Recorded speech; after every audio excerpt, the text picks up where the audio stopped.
J'avais décidé à 14 ans d'avoir une seule grossesse. Je suis désolée, c'était un choix.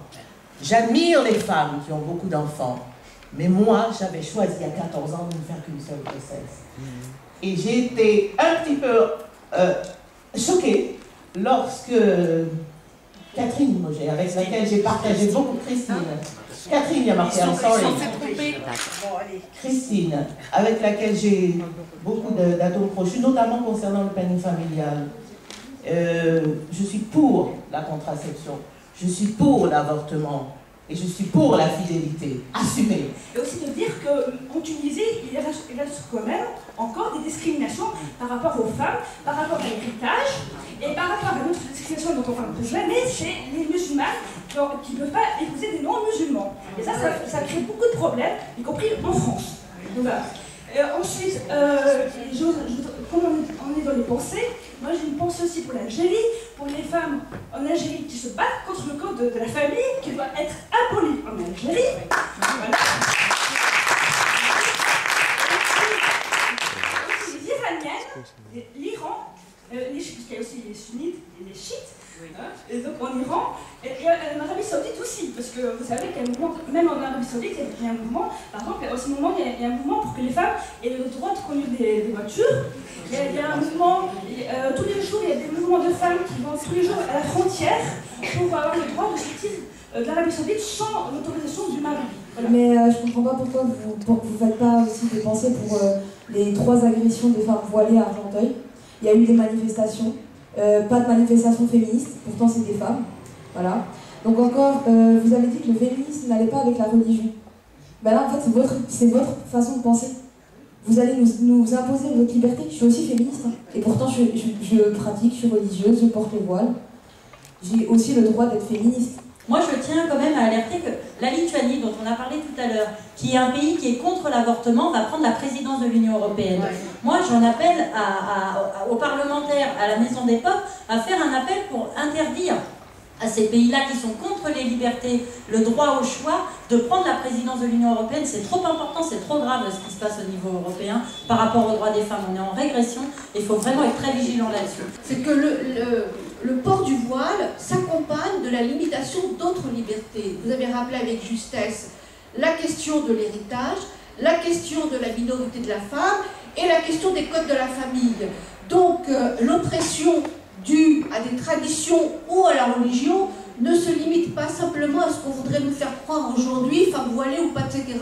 D'ailleurs, ça arrange d'une certaine manière tous les religieux qui exploitent le port du voile de manière politique pour ne faire que de ces questions du foulard et de ce voile l'unique référent ou l'unique objet, soi-disant, d'un racisme ou d'une anti-religiosité ou d'une islamophobie. Qu'on le veuille ou non, je veux dire, c'est un fait irréfutable. C'est que le droit des femmes n'a pu arriver, alors je parle de la France, mais on peut parler des pays arabes aussi. Le droit des femmes, il est lié à la lutte contre le pouvoir religieux. Ça ne veut pas dire la lutte contre le religieux, contre la religion, mais la lutte contre le pouvoir organisé du religieux. Ça c'est une chose, c'est un fait, on ne peut pas le nier. En France, le droit des femmes, il a commencé à partir du moment où il y avait une séparation entre l'Église et l'État. Par contre, sortir de la précarité, sortir de l'oppression sociale, ça c'est une difficulté. Même quand on a fait des études supérieures, qu'on a des diplômes et qu'on est en capacité de faire autre chose que des boulots précaires ou à temps partiel, et de surcroît quand on devient mère et qu'on a 3 enfants. Sur la question de la fidélité, puisque ça a déjà été, je suis moi-même fidèle, je vous l'accorde. Non, c'est sur le champ de la convention, où ça construit derrière des choses et des non-dits, et ça ouvre, ça limite la prévention, et les gens se mettent en danger sous prétexte qu'il y a ce carcan de fidélité, et tout le monde veut être fidèle, c'est normal, mais des fois on ne l'est pas. Donc derrière, c'est plus dans un champ de prévention, par exemple, sur la question du sida, et là, ça devient terrible, quoi. Donc, parce que cette fidélité, elle peut être affichée, elle peut être dite, mais parfois, bon, ça arrive à tout le monde, hein, voilà. Alors, ça, c'était le volet un peu fidélité, et par rapport à la question de l'avortement en Europe, parce que vous posez la question, et de la prise de, effectivement, par rapport de la présidence de l'Europe par la Lituanie, actuellement, la loi n'est pas... va être...